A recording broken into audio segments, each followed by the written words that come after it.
my hosts, and welcome back to Minecraft. Now, if you remember correctly, the last time we played, we built a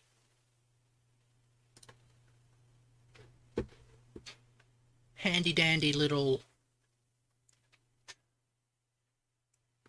villager breeder, and then had half of the occupants die. So let's try and rectify that limitation of our current design and get another person into the breeding chamber.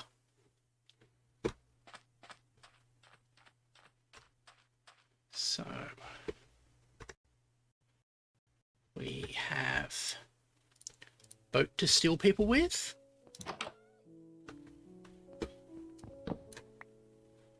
An extra bed so that when we lock people in,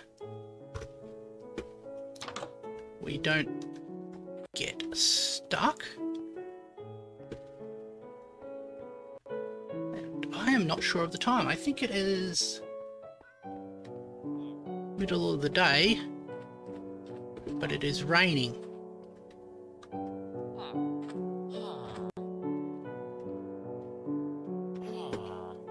Oh, that's kinda handy.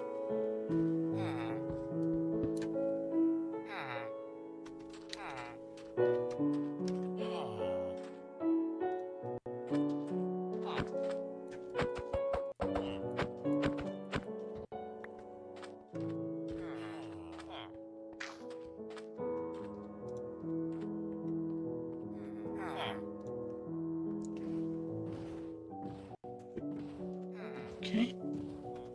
Oh. And the weather's clearing up. Everything is coming out quite nicely then.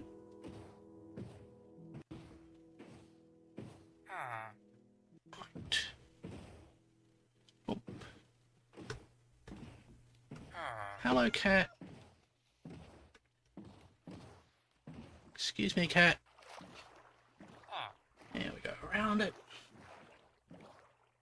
We're out to clear water.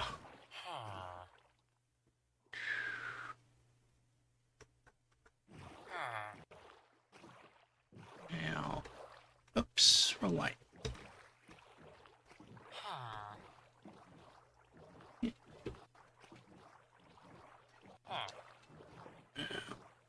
There we go. We row our boat. Here is our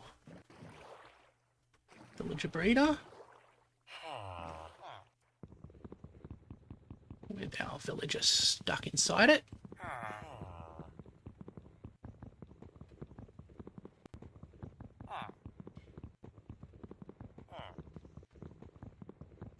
And close it off there.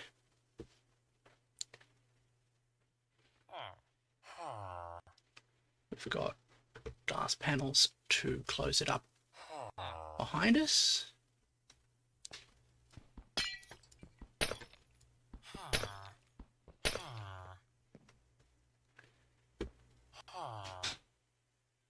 Okay. Let you out.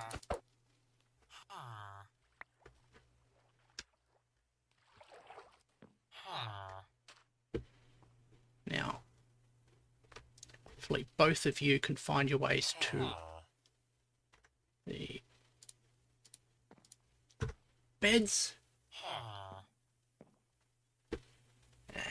And we will have something that works. Now it's a bit of waiting. While I am waiting, I might talk about some of the things I've been seeing recently. One of which is, it's a pity that 4Pi isn't here at the moment because I'm sure he'd enjoy this conversation, is the experiments done, well, the theory done by Veritasium and the subsequent, hold on, the subsequent experiment done by Alpha Phoenix. Go rest in the bed, come on. Go.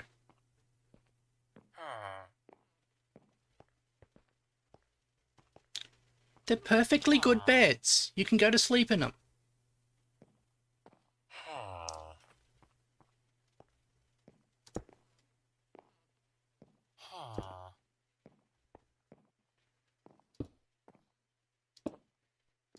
Well, now you don't have a choice, do you?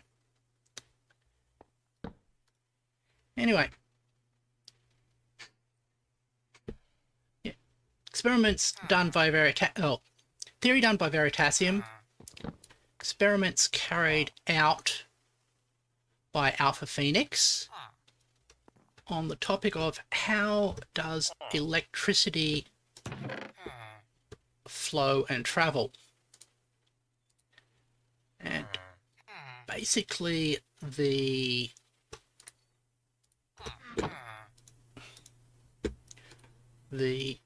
theory that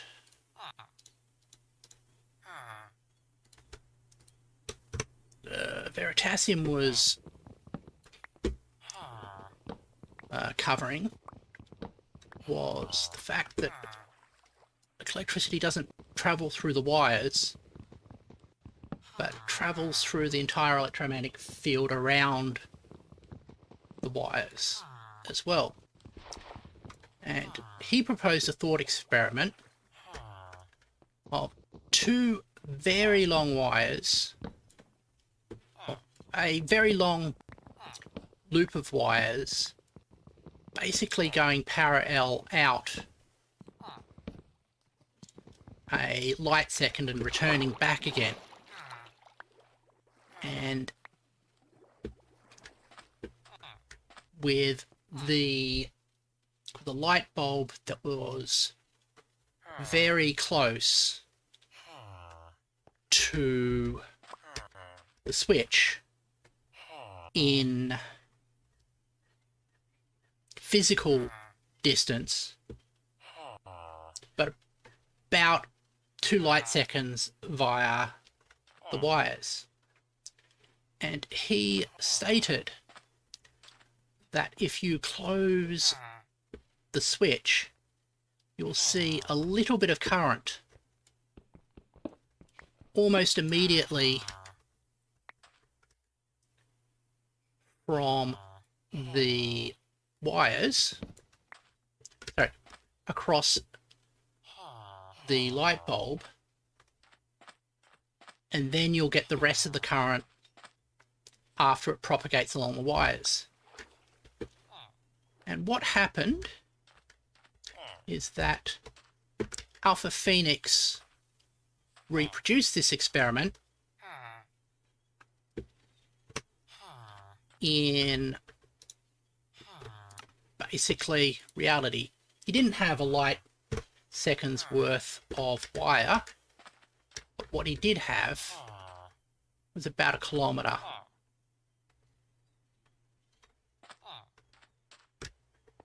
And what he found was that Veritasium's prediction was correct.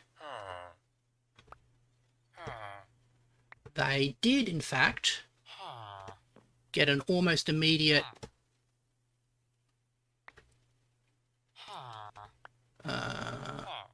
signal back, and then the rest of the current. However, this isn't really really unexpected if you think about it, because if you have a very long straight bit of wire with a very sensitive sensor in the middle of it, That is essentially a long wire antenna. And a long wire and you basically have two long wire antennas right next to each other. One that will act as a transmitter, and the other that will act as a receiver.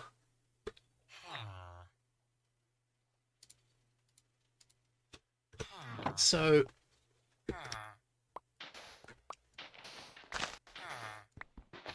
our good friend,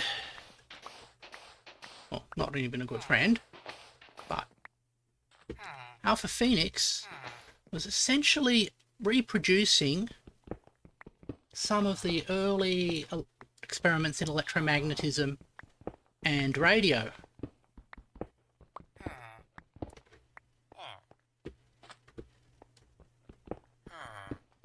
And the idea that if you throw a switch anywhere in the universe, eventually any bit of metal will be affected by that change is totally in harmony with our understanding of how radio and light works. I've also seen explanations given on YouTube that make reference to capacitance and induction, and those explanations are not wrong. Why aren't you two breeding? Like, you're far away from the village, got food,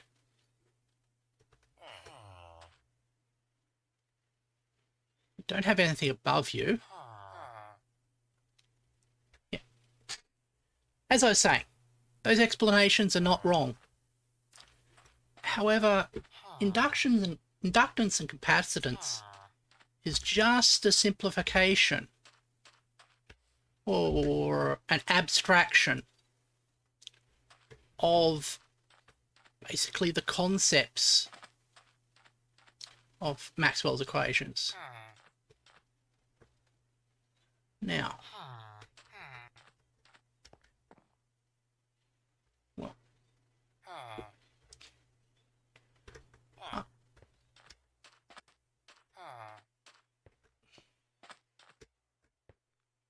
let's make some more food.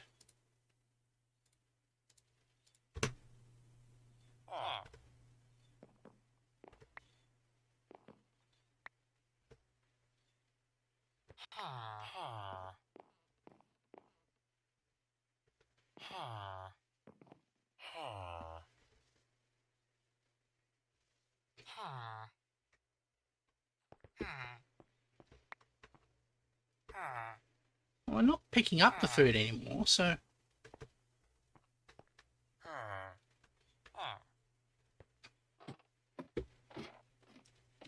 you'd think they are full.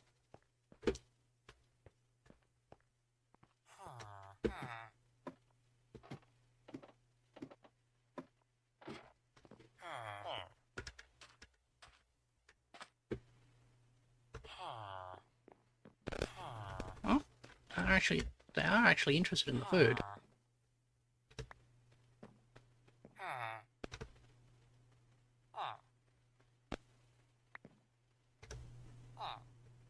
Ah, let's look away just to give themselves some privacy.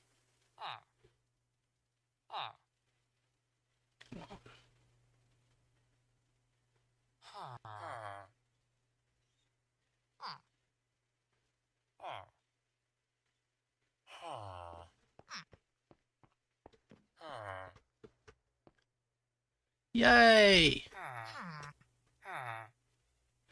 Okay. That aspect of it works.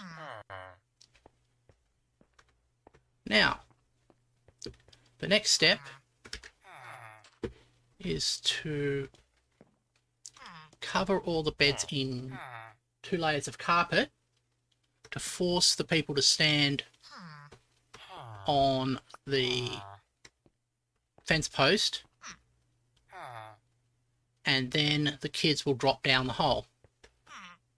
So let's get that done. For that to be done, I am going to have to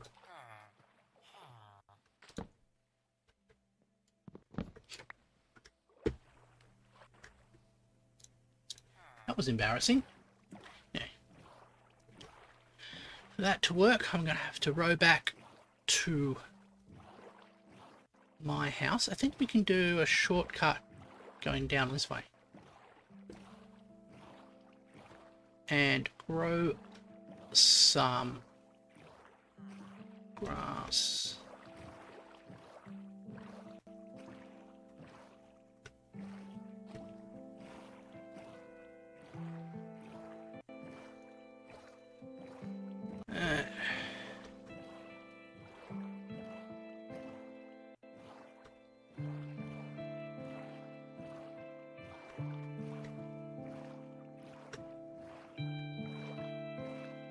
Nope.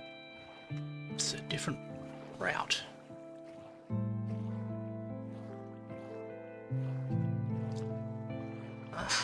Nice calming music. Anyway.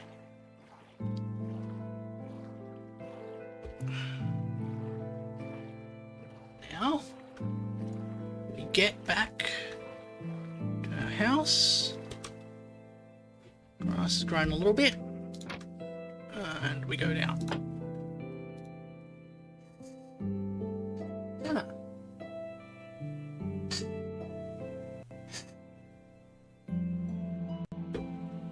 Respawn sets reset, that's good. Now, we'll pick up a hoe. I thought we'll have... Nope. Anyway. There is no worry about running low on some of these basic resources now. I don't have to care that I might run out of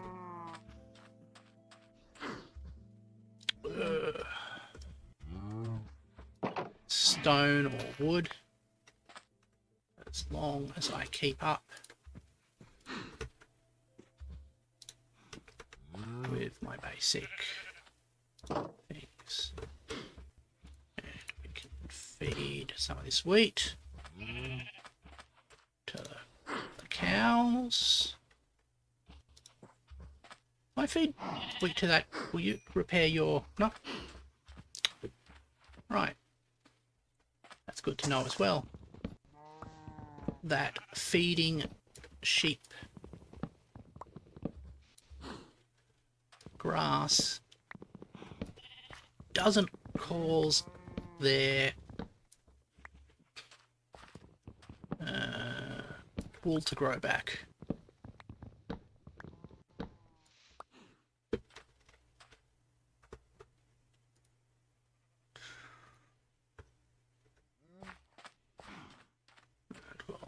Away some of our stuff because we don't need so much. That charcoal. And yes, I am going to start organizing these better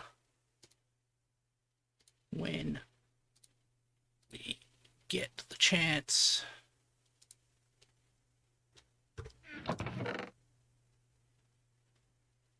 I must have left the other rails back at the... Yeah, those rails will come in important very shortly. But first... Hold on. Oh, it's moss. Okay. Saplings. We can start replanting.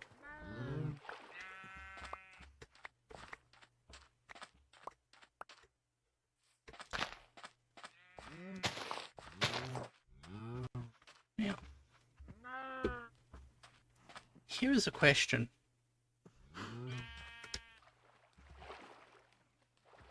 Is that stopped regrowing there just because...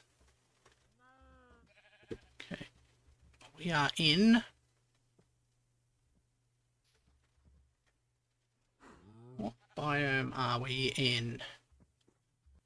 River. And we are in river and then in desert. So that cut off of the grass isn't because of it being in the river. That's good. Now, do we have dirt? No, we don't have dirt.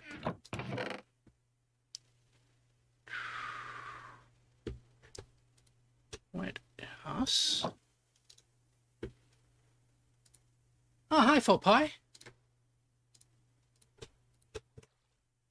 Yeah. How are you going?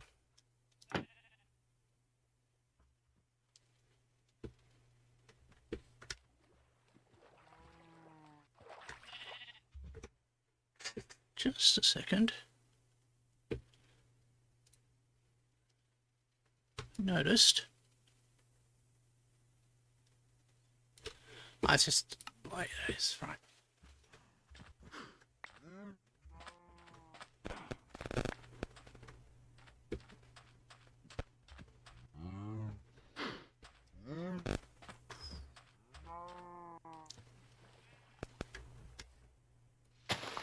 Yeah.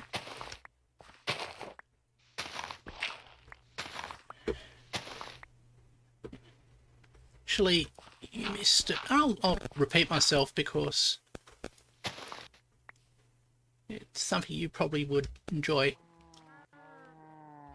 I'm not sure, but did you see the YouTuber Veritasium and his thought experiment with the very long wires, a switch and a light bulb?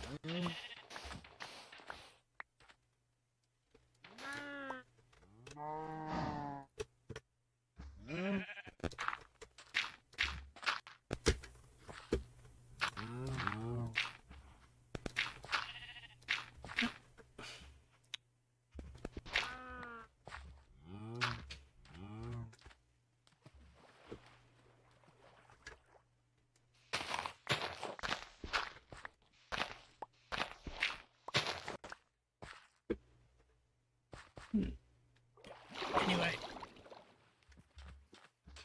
at the moment I am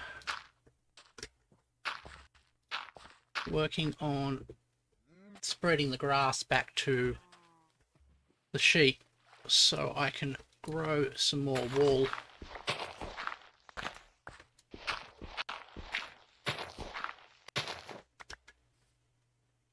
Yep. Anyway,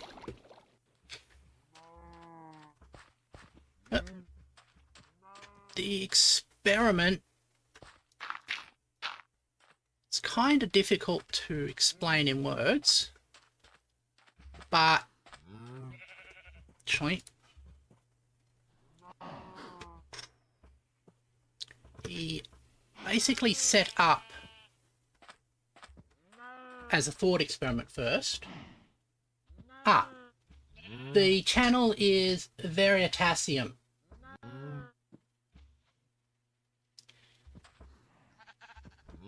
And he's mostly a science educator.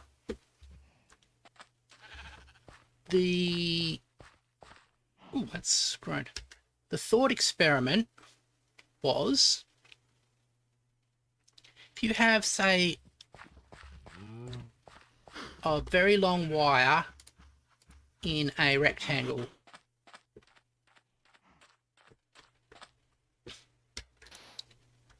say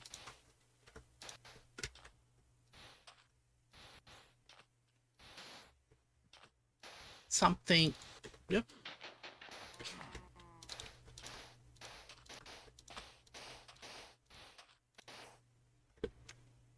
I'm just gonna mock it up using sandstone blocks.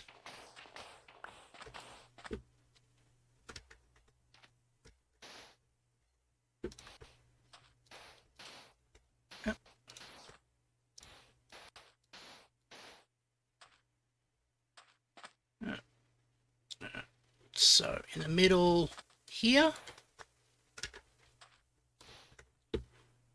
on one bit, this will be our light bulb.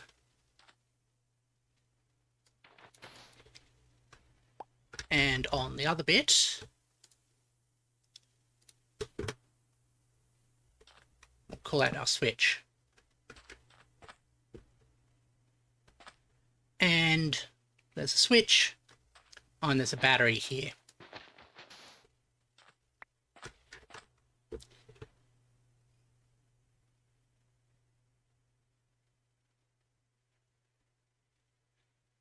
Yeah, it might come in your recommendations then. And we'll do this as the... Anyway. So, battery, switch, light bulb. And the arms of this rectangle are about a light second long.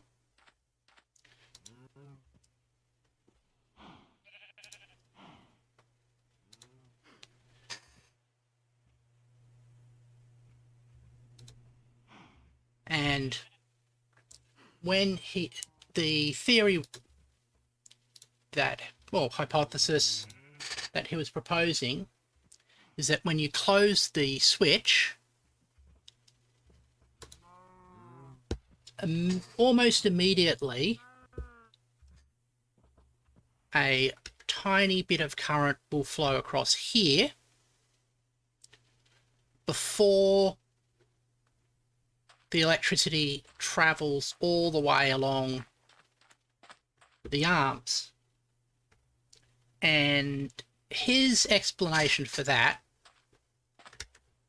was that the electricity doesn't travel through the wires per se. Electricity travels through all possible paths according to Maxwell's equations. And it just happens that the wires have higher permeability, so they will carry more current. So you'll get a tiny bit of current flowing through the light bulb almost immediately after you switch the switch on, because it just travels across that distance. Another science education channel called Alpha Phoenix actually did the experiment in real life, although he didn't use light seconds worth of wire. He used a kilometer of wire, and he was actually able to confirm that that's what happens. And there have been people explaining it in terms of induction and capacitance, and mathematically those explanations are fine, but there's another explanation I know that's far more that I think is far more informative, is a big long wire like this.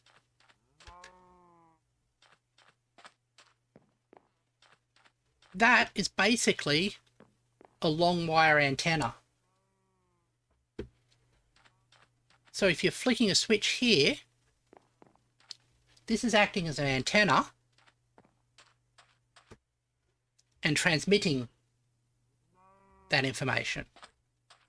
And this is acting as a big receiver and receiving it.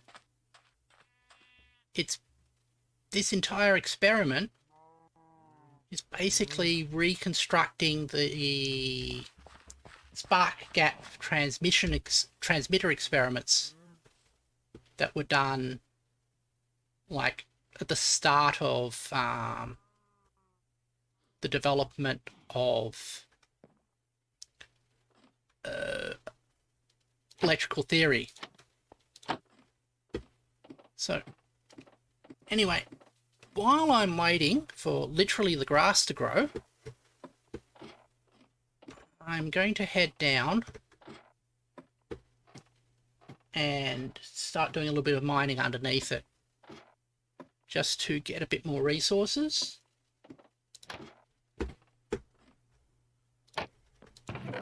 And coal, charcoal.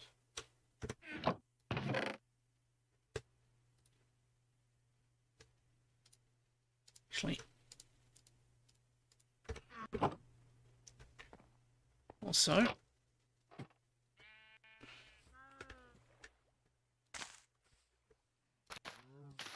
just going to plant some bamboo.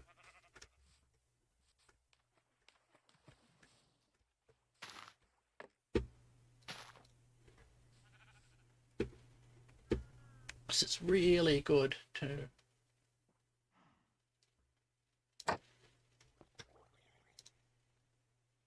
a source of sticks.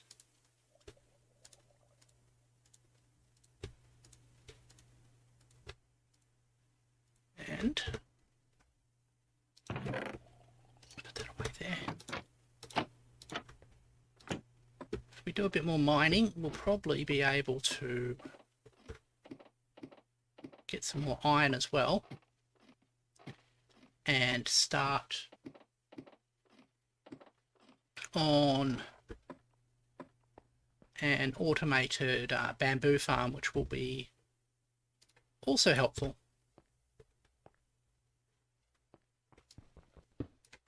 Yep.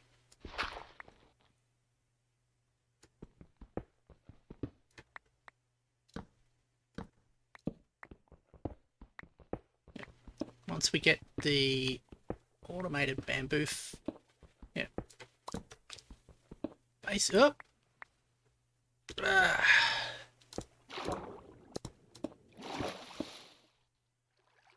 Water.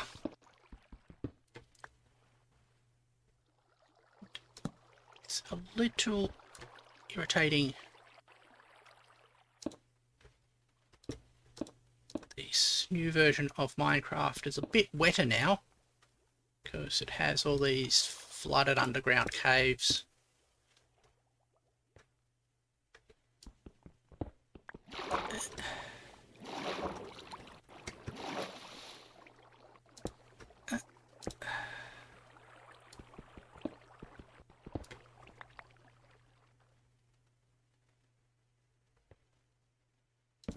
Yeah, exactly.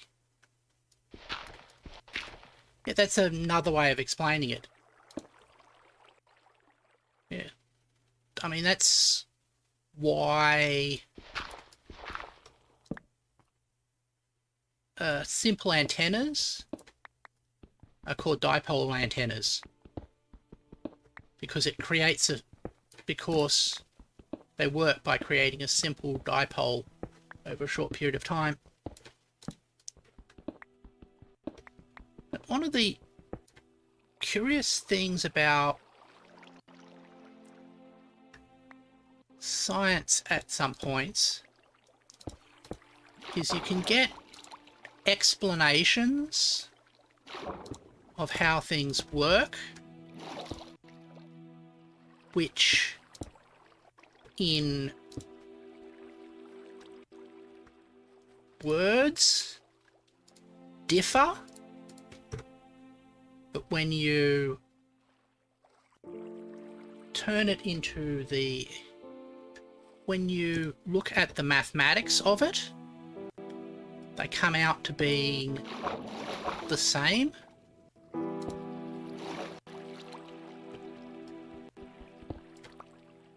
So there's no real conflict. It's just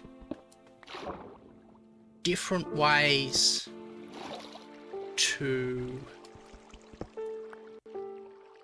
different perspectives to visualize the same phenomena, and which perspective you use just depends on your taste. In mathematics, there's a similar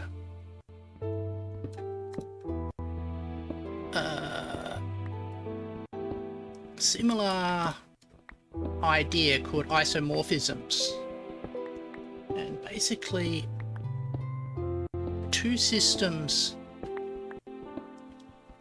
you can say are isomorphic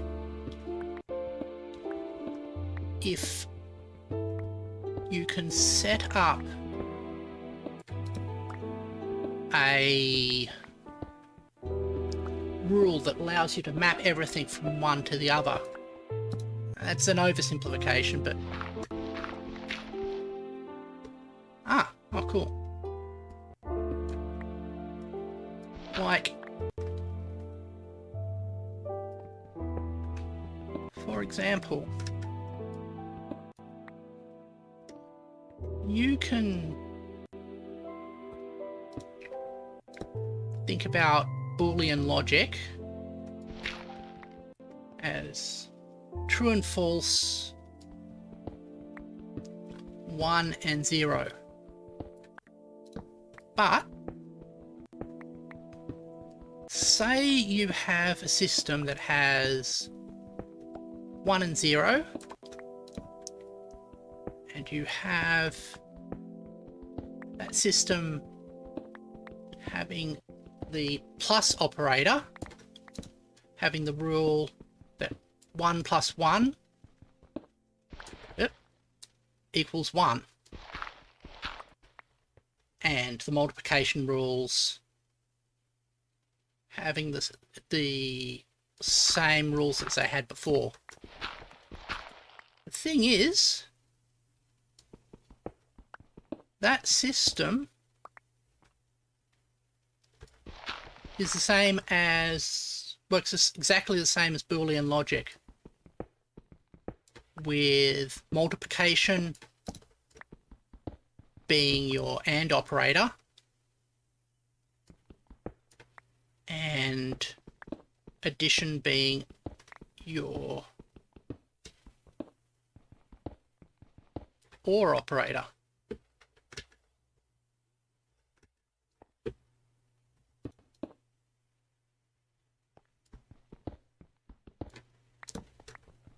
You get lots of that.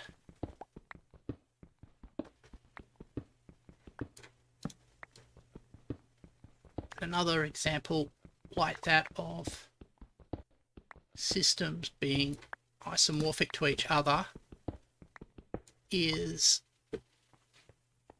there are a number of different ways to represent the so-called real numbers.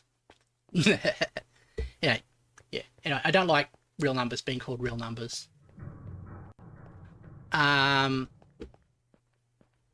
You can represent real numbers as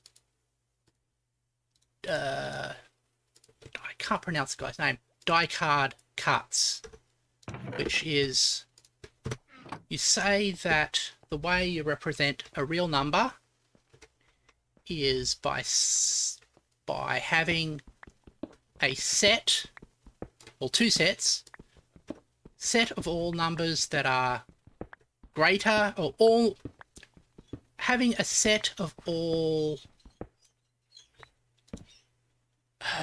rational numbers that are equal to or greater than the real, and a second set of all rational numbers that are smaller than the real. And through that, you can use that to represent real numbers in terms of rationals. However, you can also represent real numbers as being a function that returns a list of rationals, or you can say a list of rationals, where the rationals get closer and closer to that target real number according to a couple of rules. That's called Chomsky. My memory is failing me for the exact term. It's a particular type of sequence starting with C. And the third way of representing real numbers is as an infinite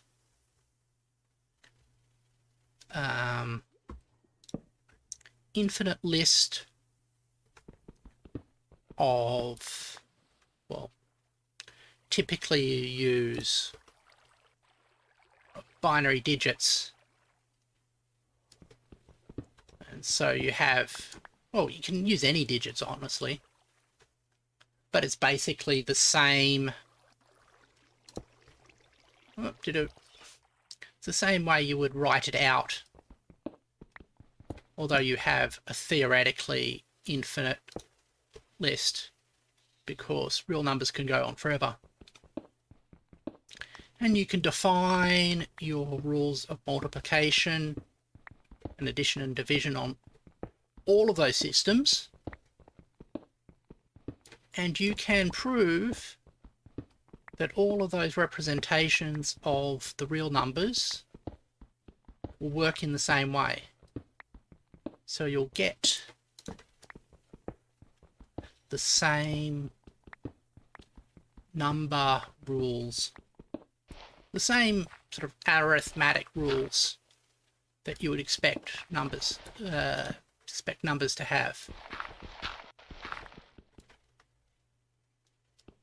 So it doesn't really matter how you represent the real numbers, so long as they follow the real number laws. I think it's also a good lesson for us as people, that we can have differing perspectives on a particular bit of truth, and then while they look like they're different, they can just be the same thing from a different angle.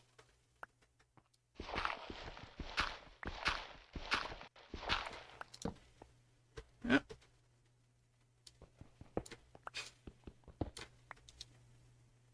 Right. My tools are almost used up.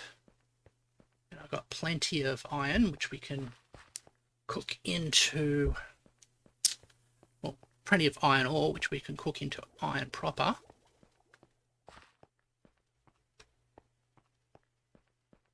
And just check if there's anything. Oh. We can repair these while we're at it. Let's use the one upstairs, because then we can check on our grass growth. Ah.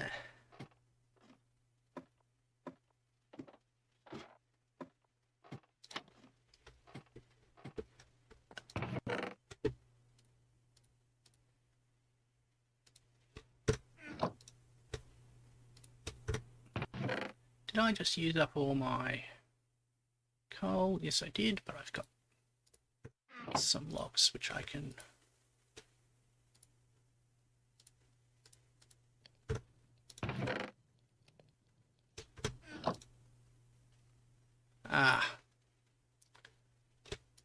Need 2 logs. I need 2 sticks for that.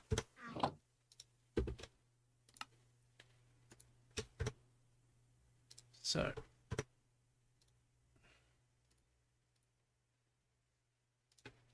1, 2. It's night time, so you go to sleep.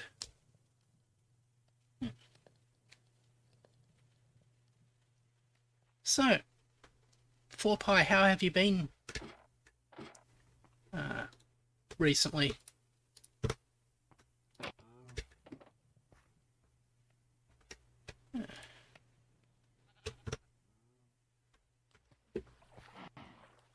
Oh, hold on. Hold on.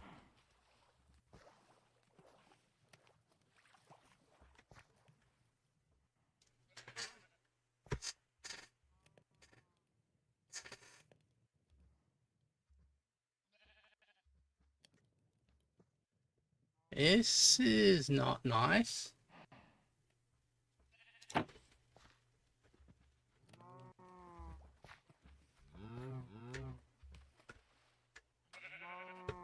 How did you get there?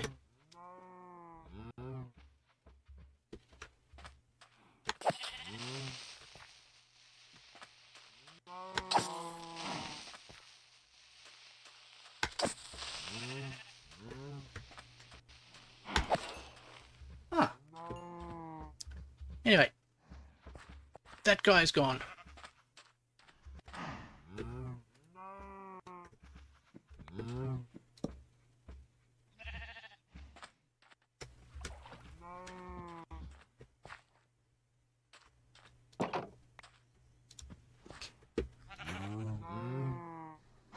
Sometimes I don't know why.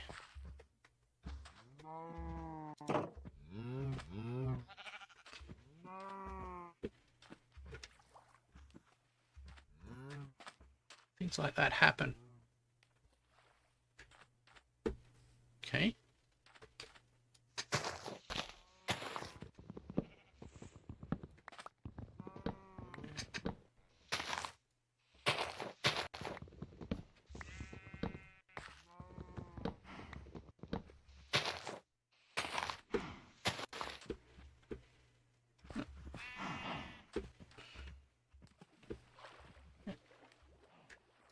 Anyway.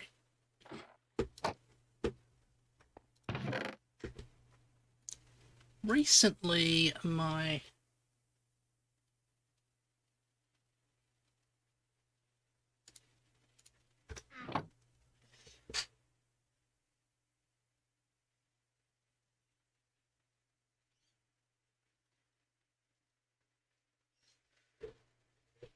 you said N1 belongs to Q1, which is less than R, and 2.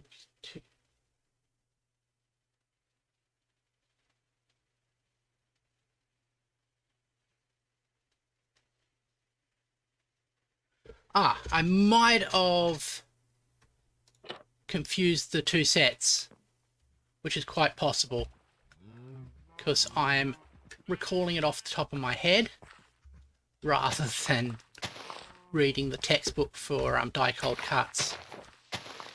But basically, 2 sets, both being rational, both having rationals. 1 set, all of the rationals above and equal to some point on the number line, and the other one being the reverse.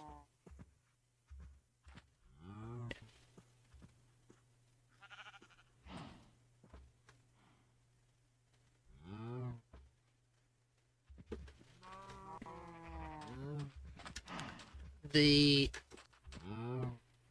Yeah. And as I said in other places, don't like calling them the real numbers in a way, because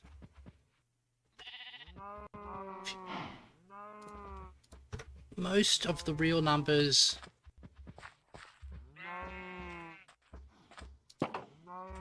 can't exist in our universe because they contain infinite thermodynamic information. Well, infinite entropic information, which then can be translated into thermodynamic information. My terminology is bad. Please forgive me, and don't let the cow out. And if they don't correspond to real things, how can you call them real numbers?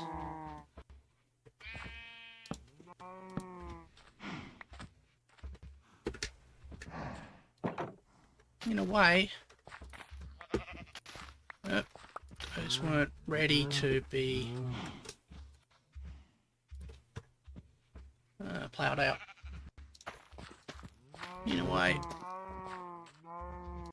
all numbers are as real as any other numbers.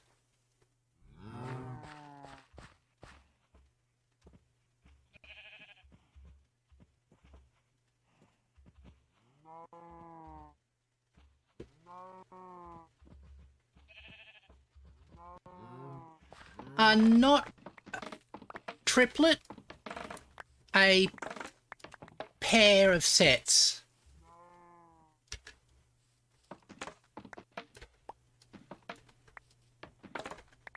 In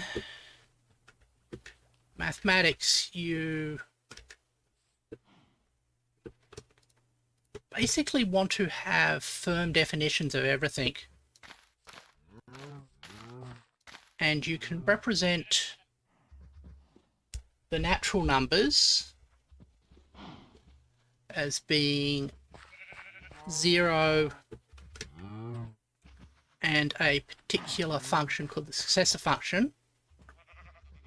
And then from the natural numbers, you can build the whole numbers by creating equivalence classes of pairs of natural numbers which all subtract to the same number, and then you can create rational numbers by having pairs, equivalent classes of pairs of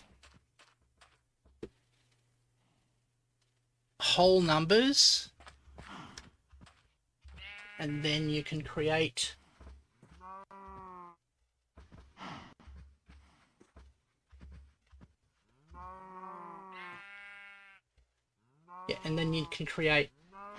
real numbers through the methods I was talking about before. I know I was just telling your observation in 2 and 3D. Yeah. Yeah, that's a way of considering it. But the natural and imaginary, the real, so-called reals, the so-called imaginary numbers can be thought of as making up a plane. I think that's what you're trying to say there.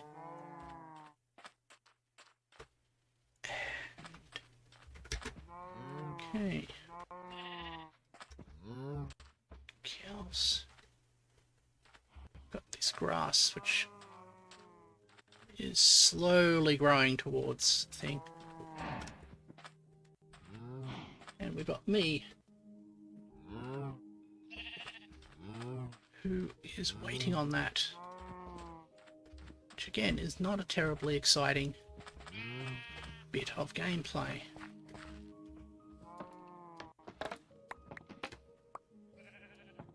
least we are getting a nice bit of bamboo. I am getting a little bit tired because it's getting a bit late here, but I'm going to put these things back into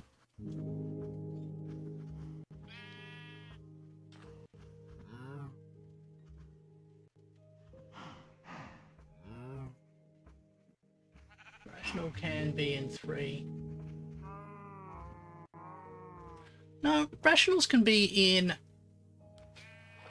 any number of dimensions. The thing about rationals is that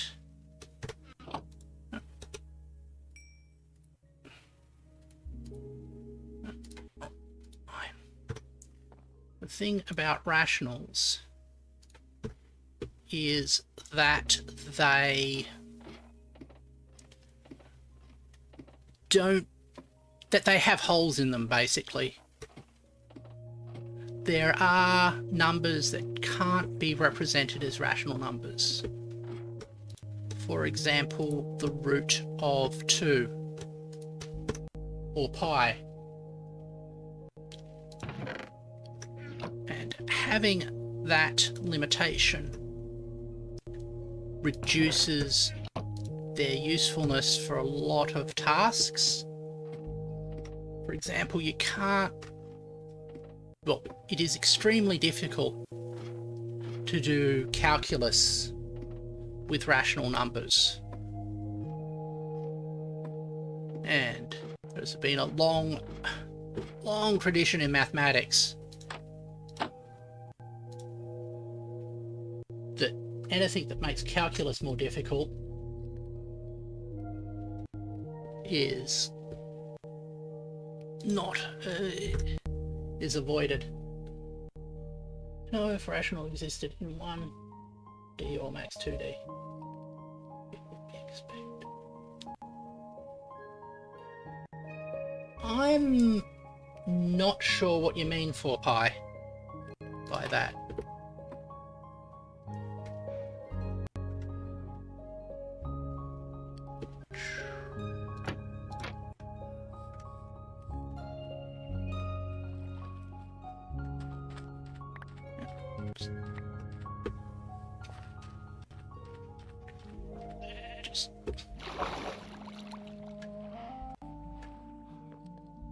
If there are n dimensions of R, the max dimensions of Q could be n minus 1.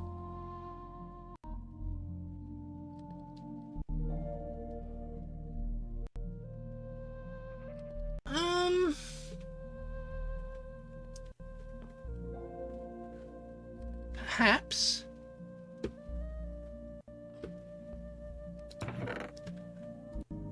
But we have unlimited... There are no limits to the number of dimensions we can invoke, at least in a theoretical manner.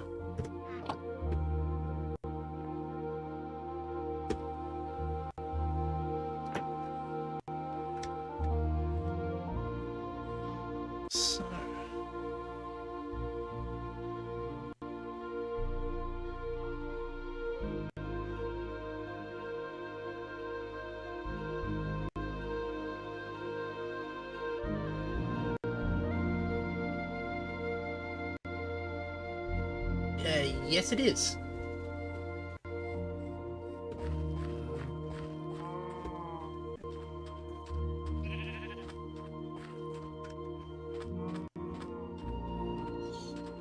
Okay.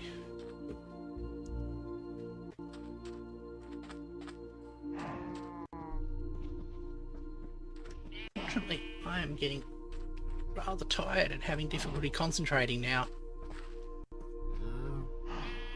So, I might leave our cow and sheep, and you as well, and get a little bit of rest, both in Minecraft and in the real world.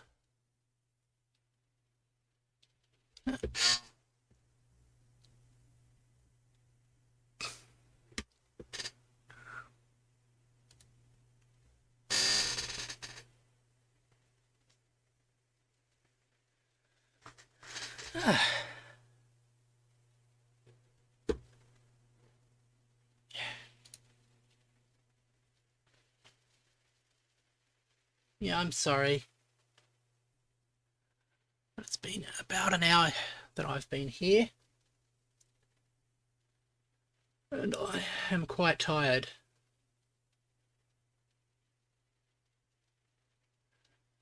It's not the subject of the conversation. Subject of the conversation was quite fascinating and enjoyable.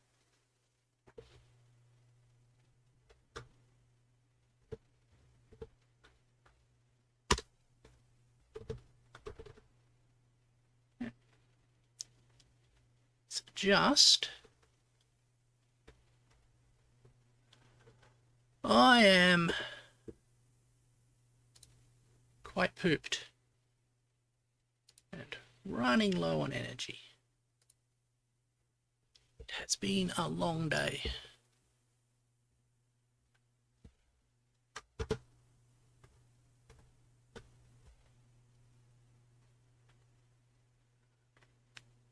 I'm sorry for Pi, but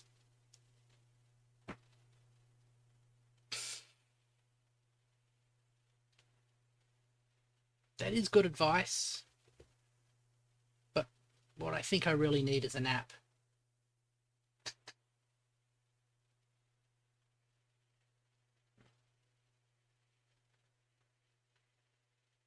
I'll see you later. Sorry.